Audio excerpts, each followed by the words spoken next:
அது மாம்ச எலும்பு பாஸ்டர், இல்ல இது ஆவிக்குரிய எலும்பு.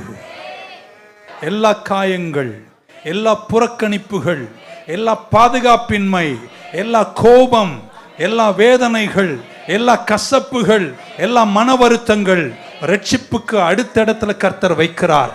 எங்க ரட்சிப்பு வேணுமோ அங்கே சுவிசேஷம், எங்கே சுகம் வேணுமோ அங்கே நான் உன் பரிகாரியாகிய கர்த்தர் உன் சரீரத்தை மட்டுமல்ல உன் உள்ளத்தையும் நான் சுகமாக்குவேன்.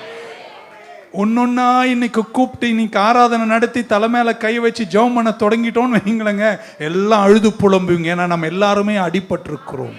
இன்னைக்கு ஜெபிக்கிறங்க, கர்த்தர் உங்கள் காயங்களை மாற்றுவாராக. Most bandages are related to your hurts and wounds.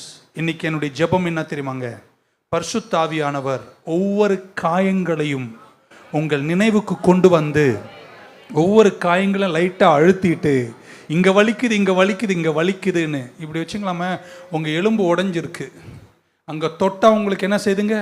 வலிக்குதுங்க அப்படின்னு சொல்லிட்டு டாக்டர் எப்படியாவது சரியாயிடும்னு விட்டுறாரா? இல்லை, எலும்பு என்ன பண்ணும்? செட்டு பண்ணணும். அது உடஞ்சி தள்ளிகளி இருந்துச்சுன்னா அதை என்ன பண்ணும்? ஒழுங்குபடுத்தணும். இருக்கீங்களாங்க? ஒழுங்குபடுத்தணும், அதை கட்டணும், அதுக்கு தேவையானதை செய்யணும். அதை செஞ்சது ஔஷதமானால் முன்பிருந்ததை விட உடஞ்சி எலும்பு பலனாக இருக்குமா?